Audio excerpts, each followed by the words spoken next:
بسم اللہ الرحمن الرحیم۔ السلام علیکم ورحمۃ اللہ وبرکاتہ۔ محترم سامعین اعظام، آج میں آپ حضرات کو ایسے ضروری مسائل بتلا رہا ہوں جس کو سننے کے بعد انشاءاللہ ہم دنیا اور آخرت میں ضرور کامیاب ہوں گے۔ مسائل معذور اور بیمار کے لیے ہے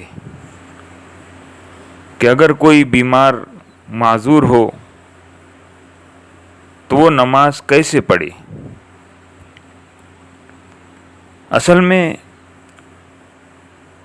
ہمارے یہاں ایک رواج چل رہا ہے کہ ہر مسجد میں کرسیوں کی لائنیں لگی ہوئی ہے، اگر کسی کو کوئی چھوٹا سا بھی مرض واقع ہو جاوے تو فوراً کرسی پر بیٹھ کر نماز ادا کر لیتا ہے اور اسے معلوم بھی نہیں پڑتا کہ میری نماز ہوئی یا نہیں ہوئی۔ تو میرے دوستو، مرض کیسا ہی شدید ہو، نماز جہاں تک ہو سکے وقت پر ادا کرنا چاہیے۔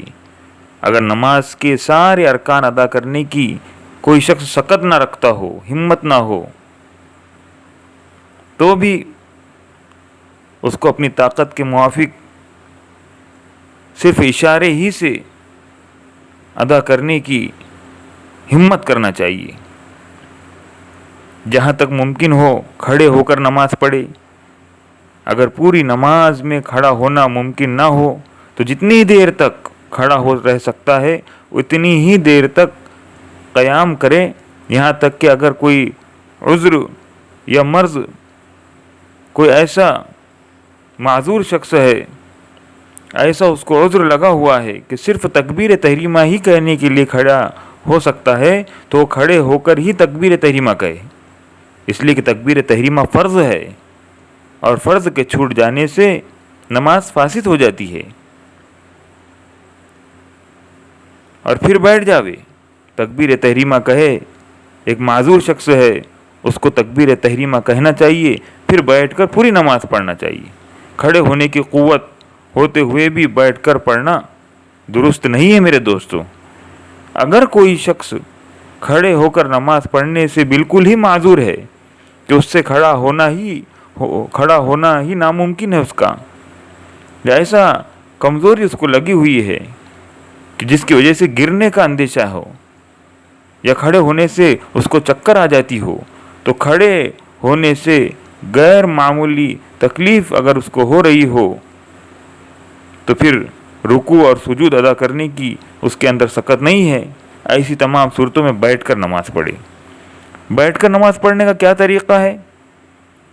کرسیوں والا نہیں ہے، یہ تو ہمارا اپنا بنا بنایا ہے۔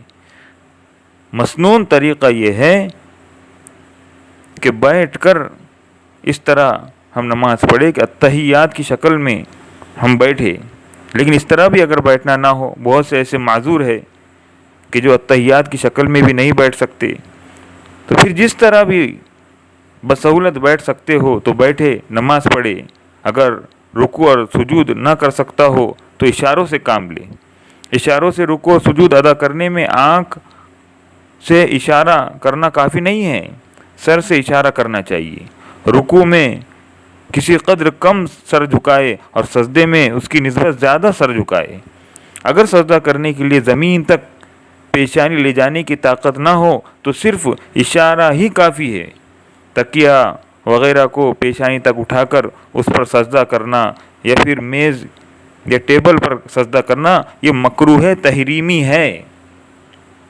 اسی طریقے پر اگر بیٹھ کر نماز پڑھنے کی بھی کسی معذور شخص کے اندر طاقت نہ ہو، اس کے مرض بڑھنے کا اندیشہ ہو یا کوئی ایسا زخم یا پیروں میں ایسی کوئی سوجن یا ایسا اس کے نسوں کے اندر بلاک ہو کہ خطرہ ہو کہ یہ بیٹھ کر بھی نہیں پڑھ سکتا، تو لیٹے لیٹے نماز پڑھے۔ لیٹ کر نماز پڑھنے کا بہتر طریقہ یہ ہے کہ آدمی